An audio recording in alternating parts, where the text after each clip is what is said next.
Всем большой привет! У нас сегодня сложная задача. Дело в том, что мы к обзору этой кофемашины шли с ноября 2022 года, когда еще была в руках версия 3007G. И тогда, вследствие того, что там не было никаких намеков на реальный OPV клапан, ни на какую-то возможность готовить нормально, без колхозинга, именно эспрессо, хотя она там была, но об этом мы сегодня тоже поговорим. В общем, я выпустил такой недообзор, сказал, что это хорошая машина для того, чтобы ее купить и дорабатывать. Но все-таки давайте вернемся к обзору, когда выйдут версии, а там уже были озвучены версии с OPV клапаном. И вот вышла версия 3007L, и, соответственно, ее привез Kitford под своим брендом.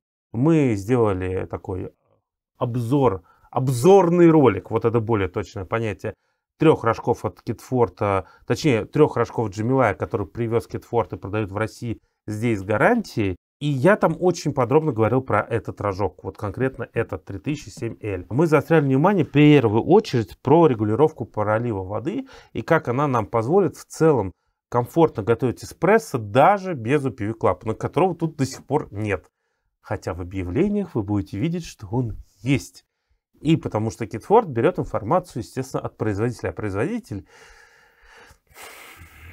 в общем, промолчим пока. Он долго доказывал, что 3007L есть OPV клапан, а потом выпустил 3007Z, где OPV клапан уже, говорят, стоит уже действительно нормальный, и есть регулировка, причем внешняя. Но когда я вспомнил сегодня обзор 3007G, и у меня закрались сомнения. Точно ли 3007Z поставили нормальный OPV клапан? Или же они вот этот якобы OPV, который стоял еще в версии J, используют, просто вывели на внешнюю регулировку. И давайте мы сегодня поговорим об этом. Те моменты, которые подробно я разбирал в том ролике, обзорном ролике 3 рожков, я здесь повторять не буду. Мы оставим просто ссылку в описании. Но сразу говорю, это действительно хорошая вещь. И она стоит вашей покупки, если у вас определенный бюджет. Но есть моменты, которые все равно хочется поговорить. Ну что ж, давайте разбирать вообще, что из себя представляет этот рожок. Только вначале я попрошу вас поставить лайк этому видео. У нас катастрофический недобор активности на канале. Это влияет на рекомендации нашего канала другим людям. Поэтому будем вам благодарны за лайк, за подписку, если вы не подписанным смотрите. И поставить колокольчик. У нас есть проблема на рынке России, что к нам мало привозят рожков просюмерского уровня. То есть рожков, где мы можем пить нормальный эспрессо и нормальный капучино. При этом не перебирая весь рожок целиком и делая из него какое-то извращение. У нас есть один подобный извращенец в хорошем смысле слова в чате, который из DeLonghi 685 сделали Elite Annu, но в компактном корпусе. Ну, это скорее был прежде всего вызов себе, сможет ли он так сделать. А если же мы говорим о том, чтобы вот купить, пользоваться, то это у нас лилиты, самые базовые, бюджетные, простые, которые идут в среднем от 45 тысяч рублей. И они реально хорошие. То есть это европейская сборка, но это прям самый ультра базовый рожок. То есть там много компромиссов, которые, ну, должны быть в ультрабюджетном рожке в Европе. В Европе-то он стоит явно подешевле, чем у нас. Ну, особенность таможни, доставки у нас всегда такая, что европейские товары стоят... У нас китайские стоят в 2 раза дороже, чем в Китае, блин, а уж европейские. Этот рожок, что он из себя представляет? Это двухконтурная система, то есть быстрый пар. Пар всегда готов к тому, чтобы вы готовили капучино. Нормальный, 550, большой бойлер на кофе. Причем уже с пит-контролем и довольно-таки точным.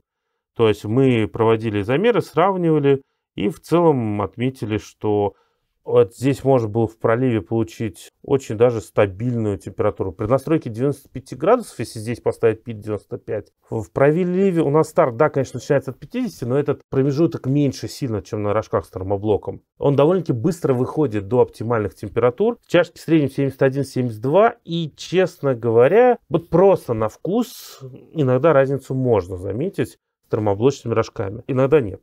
По-настоящему, вот это именно тот редкий случай, когда я действительно согласен, что стоит использовать рефрактометр, чтобы точно выявить, насколько вы поймете разницу, насколько она в реальности существует, да, между термоблочным хорошим рожком, где попытались сделать термоконтроль, и вот нормальным вот этим бойлером 550 с спидом. Ну, рефрактометр у нас даже есть, но как-то так мы им не пользовались.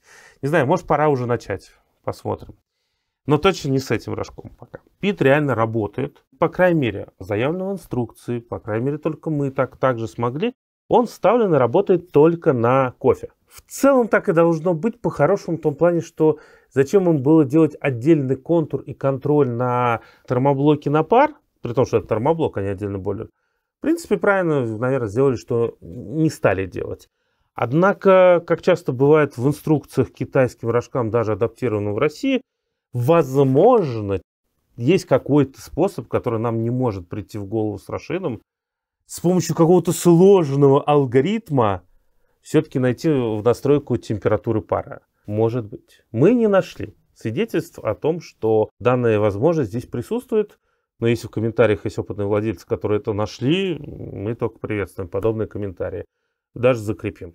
Если вы хотите выпить вкусный кофе в хорошем объеме, без специальных приборов для приготовления, советую обратить внимание на дрипы от Tasty Coffee. У них есть предложение Drip Mix. Это сборник, здесь 20 дрипов, 4 разных сорта, по 5 дрипов в каждом. Состав этого Drip Mix меняется в зависимости от того, какой кофе сейчас есть для дрипов. В данном Drip Mix у меня есть Эфиопия Сидама, Кения Маунт, Берри и Коста-Рика Эстебан Замора. И давайте мы сейчас что-то из этого попробуем.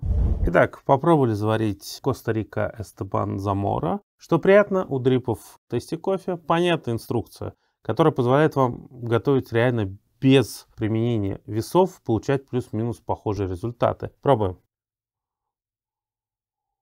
Интересный кислотный привкус с алкогольными нотами. Во вкусе чувствуется немножко перебродившие ягоды, ромовый привкус. Это такое ощущение, что это у нас какой-то эксперимент. Вот сейчас я посмотрел, написано, что обработка натуральная, однако могли как-то доводить. И то, что, соответственно, братья Замора, это фамилия непосредственно их, прикладывают много усилий для улучшения качества кофе. И мне кажется, что у нас тут есть действительно какой-то более удлиненный момент ферментации. То есть не просто стандартно выложили на маты и через определенное время убрали, а тут явно что-то еще есть. Потому что привкус действительно интересно, алкогольные ноты. Ягоды красные, напоминающие вишню, напоминающие, сейчас скажу еще, немножечко бруснички здесь есть. То есть и сладко, и немножечко кислотно-терпко с таким вот интересным послевкусием маленького брожения. Приятно, вкусненько. Не могу честно сказать, что это мой фаворит там среди всего выпитого кофе, но именно в формате Drip Mix попробовать очень круто. Если вы хотите интересный опыт без покупки специальных устройств или, например, не покупая там килограмм или 250 нестандартного кофе, а просто попробовать, что может быть интересное, дрипы — это ваш выбор. По ссылочке в описании, соответственно, вы сможете приобрести, да и не только дрипы, и другой кофе тест, если хотите. По промокоду вам будет скидка. А Tasty большое спасибо за поддержку. Далее у нас, ну да, высокой прям группу это не назвать. Это, знаете, тот случай, когда, наверное, больше подойдет слово средний, да, Рашид, наверное. То есть есть высокая прямо группа, вот она у нас в другом рожке Bracket Forte 3200D, который у Джамила называется, не помню название Китфорта. Или как у меня в Бьянке. Там, где когда ты ставишь маленькую чашку, тебе нужны либо прям толстые весы, потому что с тонкими весами, ну, тоже будет нормально, просто будет падать с большой высоты струя, уже высота будет большая. Либо нужна подставочка, которая обычно у них идет в комплекте. Есть низкие группы, как у той же Левитана, или, например, я встречал такие группы на китайских Мели-100, где у вас там расстояние вообще почти 5,5 сантиметров, и даже с тоненькими весами эспрессо далеко не каждая чашка эспрессо заходит.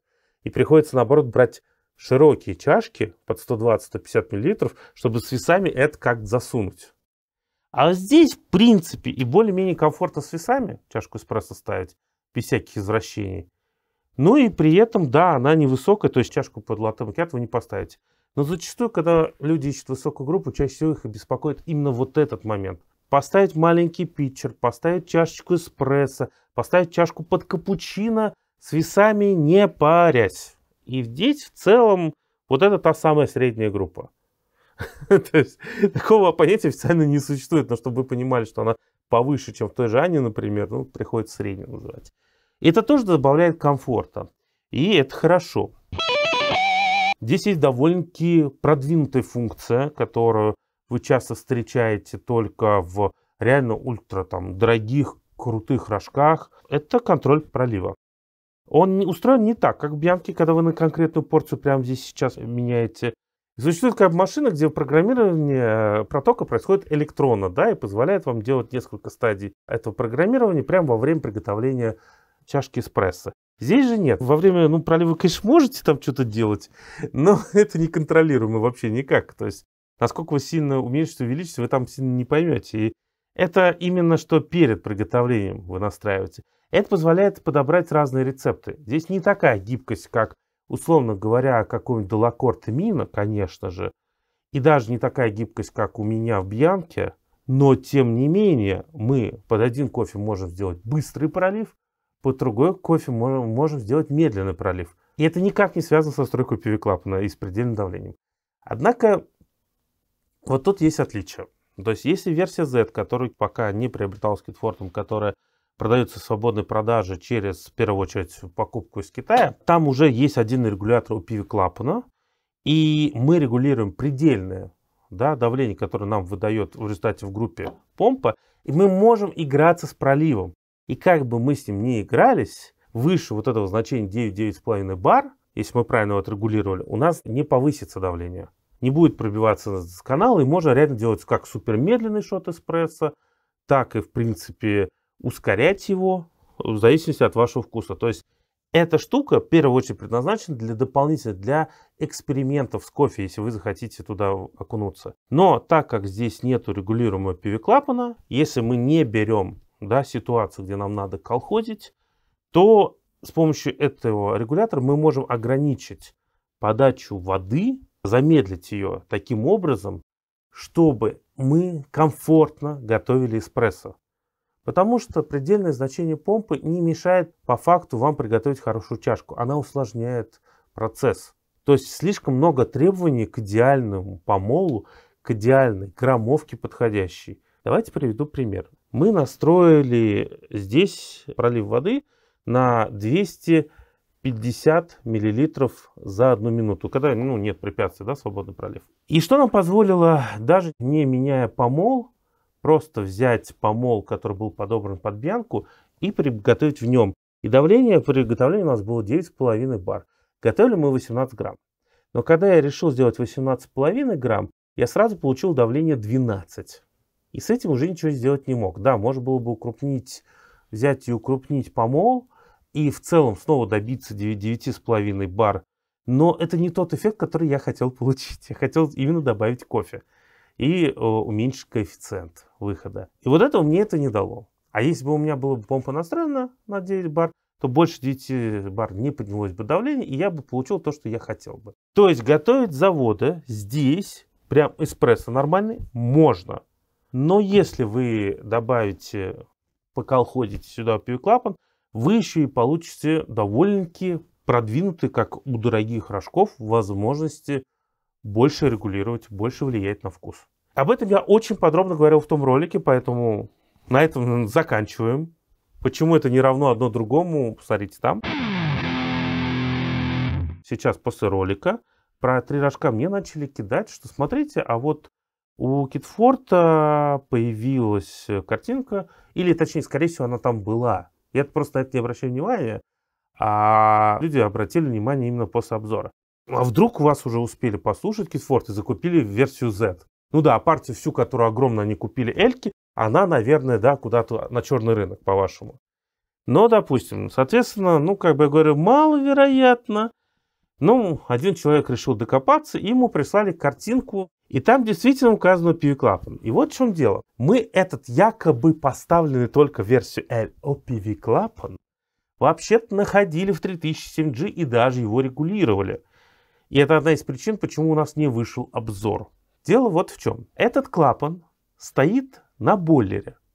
Напоминаю, что OPV-клапан, для тех, кто не знает, это клапан, по сути, отсечения излишнего воды. То есть у вас помпа давит воду, вы ставите сразу после помпы, то есть вода там холодная, точнее, ну, той температуры, которая из бака берется, ставите вот этот отсекатель, и когда давление больше, чем настроенный клапан, повышается, через этот клапан излишки воды сбрасываются, а излишки воды именно столько сбрасываются, чтобы стабилизировать давление на нужной величине. И тут какой плюс такого клапана? У вас, во-первых, и вода попадает сразу в контейнер, да, с водой, то есть вы не теряете лишнюю воду, и при этом вы получаете стабильное предельное давление, и можете еще делать эксперименты с медленными шотами. Что ж у нас-то тут такого? Дело в том, что там стоит аварийный клапан. К нему действительно подключена трубочка. И эта трубочка, по сути, работает на то, чтобы в случае, если у вас какой-то коллапс случился в бойлере, например, превысили температуру 102, и у вас действительно там начала закипать вода, там наросло давление, он взял и сбросил через этот клапан. Вот для чего он там стоит. Он сбрасывает горячую воду. И его действительно можно отрегулировать. И по сути мы регулируем чувствительность в первую очередь проблемным ситуациям в нашем бойлере. Он не просто так там действительно тоже весь запломбированный. Более того, его не получится регулировать на горячем бойлере.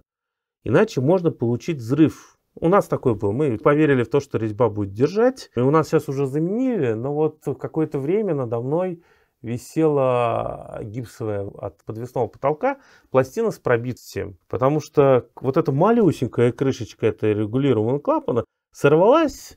Слава богу, в этот момент мастер не смотрел на клапан. Это было эпично. Мы сделали вначале 1,5 оборота, ослабили. Те же самые 15 бар было, но пошло куда-то в обратку уже. Потом ты еще 2 оборота дал, ты уменьшил до 12. Получается... Есть пробитие. А, соответственно, после этого вся настройка, знаете, с остыванием и заново нагревом этого бойлера происходила. Потому что ты что-то там покрутил, а чтобы узнать результат, жди, пока нагреется. Не попал, жди, пока остынет. Да, понятно, что там не надо было давать полное остывание, но... И самое главное, у вас происходит сброс горячей воды. Метод работает, вот 3007G, мы это в ролике показали. В целом это можно так, но это очень криво. У вас вся термостабильность идет нахрен.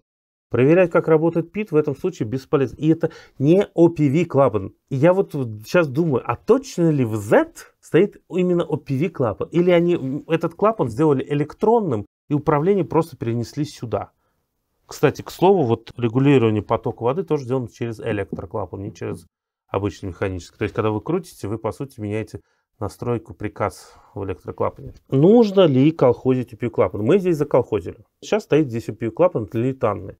Он причем уже продается настроенным по факту. То есть, мы его поставили, проверили, и действительно он настроен. У нас 9,5 бар показал, кстати, как манометр. Здесь он не врет. Так и, соответственно, наш проверочный, который стоял на рожке. Сложность установки OPV клапана заключается вот в чем. Смотрите.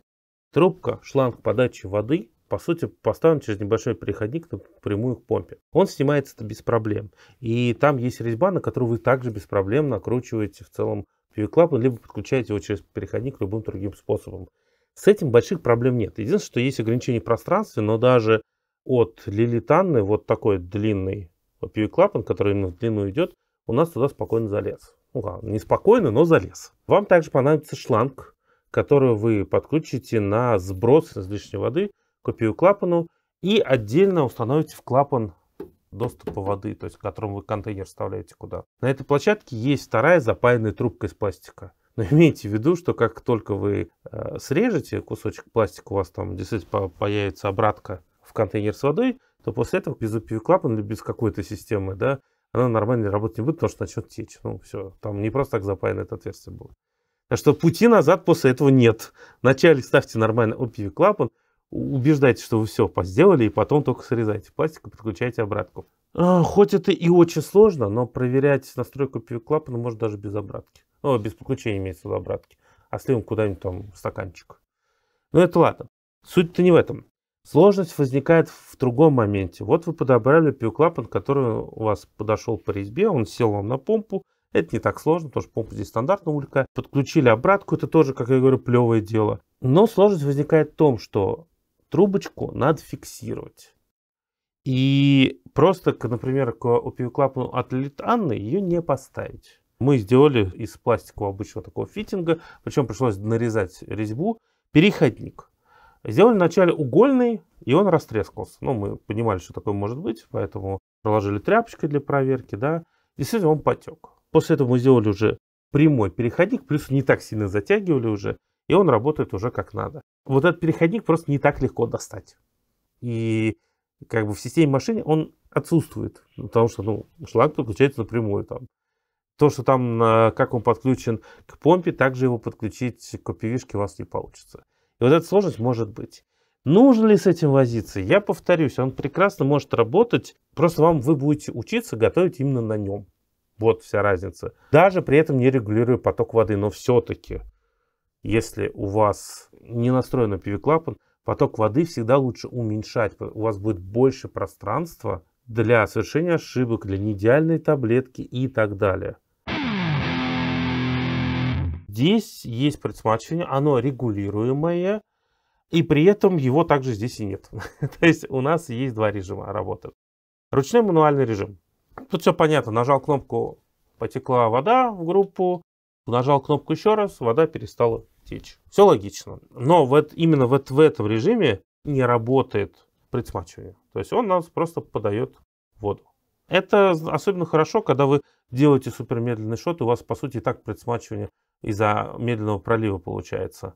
Просто оно получается не с остановкой, а с медленным наполнением таблетки водой. Если же вы не играете в медленные шоты, то вам понравится, в принципе, частично вот эта функция. В первую очередь, это кнопка должна была быть программирование напитка. Так она и выступает. То есть это вот ваша автоматическая программа. Прям до 120 секунд аж программируется, что удивительно. И вот тут вот у нас предсматривание уже работает. Базово оно 2 секунды. Причем предсматривание именно через остановку. Вы можете его перепрограммировать. И вот что интересно. В инструкции вы найдете информацию, как можно перепрограммировать саму остановку. То есть увеличить время остановки или уменьшить. Но есть еще и почему-то, по крайней мере, в инструкции этого не нашли ни я, ни мои подписчики. Есть еще одна скрытая функция, которую, я так понимаю, скорее всего, подписчик нашел, когда играл со своей кофемашиной или же когда отсматривал западный YouTube. Есть еще скрытая функция другая. И можно еще отрегулировать, сколько секунд она будет работать до остановки. Это важный функционал, потому что предсматривание начинается в какой-то момент запрограммировано. То есть, например, через 4 секунды мы начинаем остановку 2 секунды. Но, так как у нас есть регулировка пролива воды, по факту момент, когда нам действительно нужно включать эту остановку, может быть разный. Если у вас очень медленный шот, у вас может попасть мало воды в стандартной программе, и у вас пойдет остановка, просто еще не до конца смоченная таблетка начнет прогреваться. Что не очень хорошо. Лучше, чтобы она нагревалась уже от воды, с водой. И вот эти параметры здесь можно также регулировать. Обычному человеку они, скорее всего, нафиг не нужны. И он не будет в них даже лазить. Но если вы хотите дальше раскрывать разный вкус, просто играться, давайте будем честными, да, в первую очередь. Со вкусом эспрессо это уже не имеет ничего общего, он вкусно будет и так. Это уже игрушки пошли. И если вы хотите играться, да, с разными настройками, здесь это есть. И это, кстати, прикольно. И хотелось бы, конечно, чтобы это отображалось в инструкции в том числе. Обновление прямо в самом ролике, получили информацию. Нет, все-таки 3070Z стоит нормальный OPV, а не вот эта попытка извращения, за что все-таки респект. И, кстати, еще помимо того, что 3070Z нормальный OPV-клапан, мы также узнали, что 3070Z есть регулировка температуры пара. Когда вы зажимаете кнопку плюс, у нас сразу выходит исключительно, соответственно, регулировка, сразу циферки, регулировка бойлера. А вот там можно выбрать между разными режимами. То есть это настройка, соответственно, бойлера или настройка пара. У нас такого нет в L-версии. У этого рожка будет классная комплектация. Да, могла быть и лучше, как говорится, но могла быть и хуже. Темпер. Можно ли назвать это прям идеальным темпером? Да, ну нет. Но можно ли им нормально темперовать, в отличие от пластиковой ложки, которая в дешевых OEM китайских рожках идет бытовых? Да, можно. Более того, у него масса более-менее адекватная, площадка более-менее ровная, поэтому, ну да, вы, наверное, захотите себе темпер покруче приобрести, но в целом можно пользоваться им. Щеточка для чистки группы, которая сейчас мало где идет. Вторая, кстати, это вот эта ложечка, если у кого были вопросы. Вот эта пластиковая ложечка, по идее, должна дозировать кофе. Но не тот, который вы кладете в холдер, а наоборот. Когда вы на весах взвешиваете, излишек убирать. Но у нее такие толстые края, что я бы, например, вот мне было бы проще как-то вот так вот сломать и просто щеточкой пользоваться. Но тут кому как. Корзина на одну порцию, корзина на две порции. И, соответственно, вот эта прокладка, которая заменяет слепой фильтр. Вы ее кладете в корзину на две порции, и у вас слепой фильтр получается. Это нужно для чистки группы, ну и для замера, насколько у вас настроен PV-клапан здесь. Пар здесь включается автоматически, то есть у нас независимая система, и нам не нужно ничего ждать, никакие кнопочки нажимать, просто открываем и подается пар. Довольно-таки приятную на ощупь ручку, то есть здесь это сделано хорошо.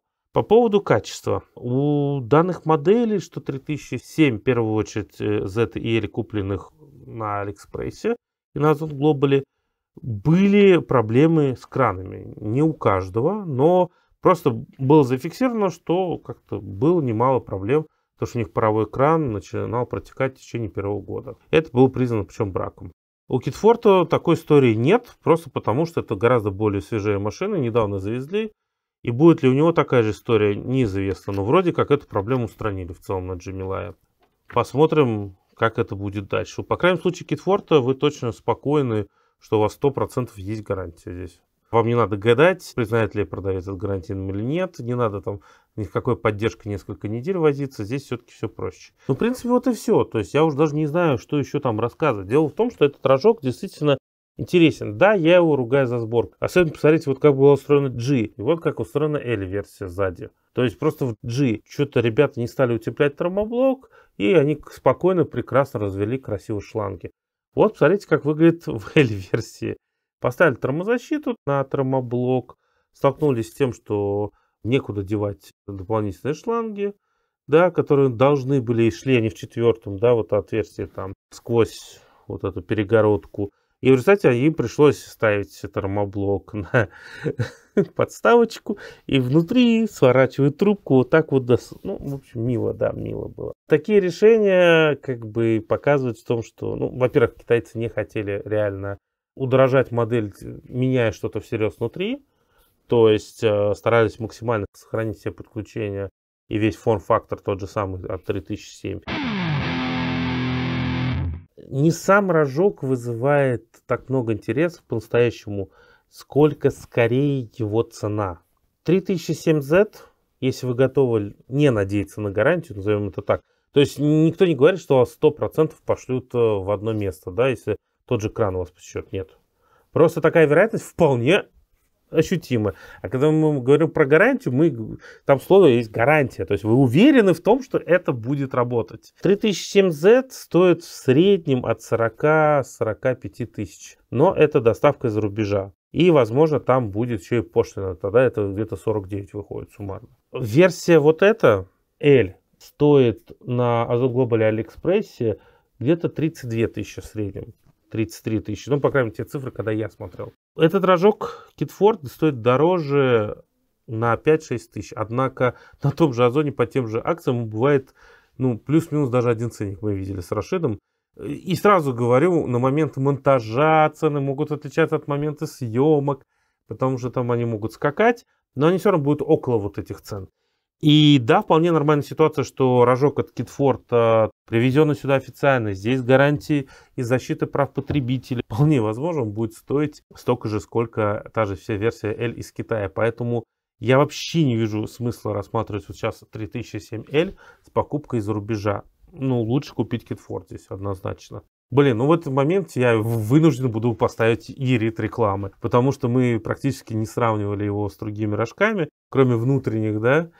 И поэтому, ладно. Я обязан действовать, следуя букве закона. Но никакого отношения к рекламе это не имеет. Реально здесь выбор только один. Это Китфорт, вот этот взять. Или 3007Z, если я говорю пока про эту модель. Тут и выбирайте сами. Изменения в 3007Z, они реально крутые. Но они не делают самого главного.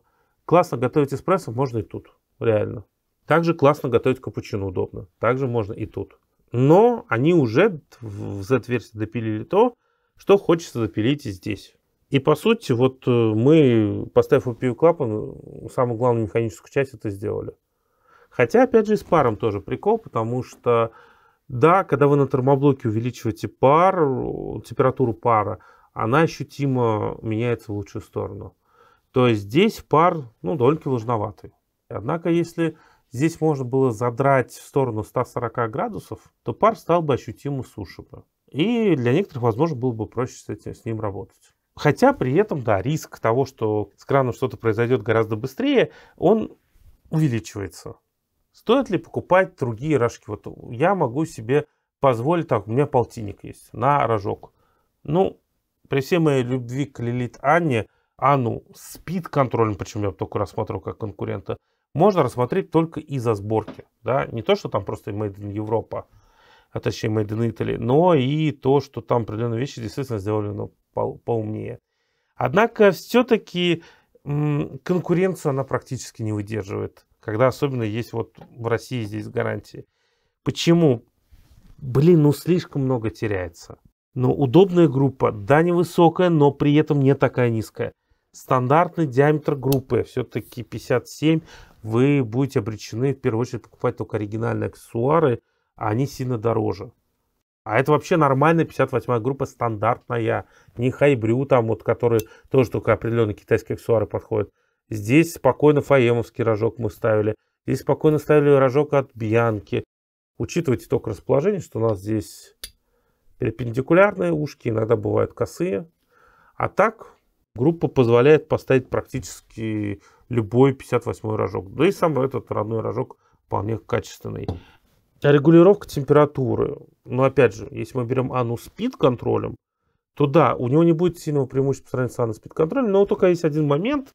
Это ценники, потому что Анна с спид-контролем еще 1012, вроде 15 дороже, чем обычно Анна. То есть, а там еще разрыв в цене. То есть можно купить там полноценно уже весь набор. Кофемолку, например, Эуреку, либо ДФ-ку какую-нибудь, полностью весь аксессуары, и у вас вот выйдет вот этот рожок со всеми нужными вещами, стоимость пустой Анны с спид-контролем. Но вот когда сравнивают с той же Викторией, и уж тем более с Элизабет и Марой, и говорят, что в них нет смысла, когда вы то же самое, ну не то же самое по факту, получаете за 40 тысяч, вот тут я поспорю. Я много уже разных рожков держал в руке, в том числе очень много китайских. Когда ты смотришь, с чего они сделаны, это более-менее качественный прибор, надо сказать.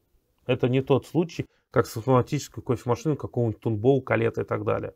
Здесь ты берешь соединение, и тебе не выглядит, что оно разваливается завтра. Причем самое интересное, что оно не развалится зачастую завтра, но оно может развалиться в любой момент. Основная проблема с этими говноматериалами, которые чаще всего используются в китайских соединениях, клапанах и так далее, заключается в том, что они смертны внезапно, но они могут прослужить 10 лет. Но большая вероятность, что они сдохнут завтра или послезавтра, просто треснут. А здесь все-таки покачественнее вся сборка. Сколько раз я смотрел, меня больше прикалывает то, как они прокладывали. Да, свои деньги она стоит великолепно. Она может даже в какой-то момент быть выгоднее, чем Виктория в какой-то мере. Потому что все-таки Виктория это одноконтурная машина, да, у нас там один бойлер. Он быстро переключается на пар, и он сам сбрасывает излишнее давление из бойлера. То есть вам не придется там сидеть, там спускать воду. То есть вы реально там взбили молоко, и в целом он сразу сбрасывает излишки давления. И буквально там через 10 секунд, через 15 секунд он готов работать уже с кофе. Но это все-таки одноконтурная система. Да еще и бойлер там поменьше, что будет играть роль, если вы будете готовить сразу там 4 чашки капучино, например. Здесь с этим проблем быть вообще не должно. Термоблок это бесконечный пар. Да, это не сухой и не мощный, но бесконечный пар. Если для вас важна сборка, причем не столько даже страна, а сколько вот именно качество сборки и опыт определенных решений, которые есть там у того же Лилита, у той же Ранчилио. Да, тут есть смысл смотреть европейцев. Но опять же, когда мы говорим, что у вас бюджет там 100 тысяч, например, 150 тысяч, не ведитесь вот на эту лабуду даже в нашем чате. Егора, простите, но, блин, вы серьезно это с Элизабет сравниваете? То есть, если у вас есть бюджет, и вы готовы были покупать какую-нибудь топовую европейскую тачку, покупайте ее. Даже Китфорд не выставляет это ее конкурентом. Да даже Джамила не выставляет это конкурентом этих тачек. У него есть тачки гораздо богаче, которые, по идее, в их мечтах должны конкурировать с той же Лилит Марой или Бьянкой. А уж про Ля Марзоку Микро я молчу. Но это отличная машина где-то до 80 до 100 тысяч рублей. Несмотря на то, что она стоит не 100 и не 80. Вы получаете, в принципе, все, что вы хотите. 50-60 тысяч, когда у вас есть на рожок. Это, наверное, лучший вариант. Если раньше это были риски того, что вот у вас кран сдох, например, точно ли вам там помогут в плане гарантии и куда обращаться, то сейчас, в принципе, вот мы в 2022 году в ноябре знакомились с рожком сами для себя. Там действительно инфы было мало. Сейчас что-то новое вы узнаете только там из западных, даже скорее из восточных ютуберов. Почему-то у меня все иностранные это западные. От ютуба на иностранных языках, особенно от блогеров, которым Джамилай сам присылал их и с инструкциями, как что делать. Отсюда у них интересное издание того, чего нету здесь. Но по ней сейчас гораздо больше информации. И в целом с ней можно теперь жить. Но поймите важную все-таки вещь, да. Она подразумевает то, что, скорее всего, вы готовы в это погружаться. То есть покупка этого рожка должна быть сделана тем, кто готов возиться с приготовлением эспрессо, кто готов экспериментировать, кто готов пробовать разные сорта в разных настройках, в разных проливах, и кому это не влом. Если вы хотите просто купить рожок, который с коробки готовит как надо, чтобы ничего лишний раз не возиться, и просто делать стандартно себе коэффициент 1,2, даже она с спид-контролем здесь выглядит интереснее. Но для всех остальных рожки все-таки это больше для безумцев, которые любят все это делать сами. Этот вариант выглядит действительно интересным и отличным. Единственная моя придирка, конечно, контейнер с водой. И я больше сужу не о том, что она здесь прозрачный, что он там может стоять. Это все ерунда. Меня больше беспокоит то, что на старых рожках, с которым был большой опыт, в которых сзади вот был подобный контейнер, этот пластик довольно-таки хрупкий. Они умудрялись даже без перевозок их как-то ломать и трескать. То, что он стоит открытый, и то, что здесь именно вот такой вот пластик, имейте в виду. Это особенно важно владельцам всяких каменных или мощных, качественных, нержавеющих раковин. Короче, старайтесь как можно меньше этот контейнер стукать обо что-то. Это не лилитовский контейнер, которым можно ногами пинать. Здесь будьте аккуратны. Но, да, в продаже уже есть, по-моему. Я его точно видел на Алиэкспрессе, этот контейнер. Я уверен, у Китфорта они есть уже. Я уверен, что, скорее всего, и на Озоне мы его найдем. Вот. На этом на сегодня все. Пейте вкусный кофе, покупайте хорошую кофемашину. Всем пока.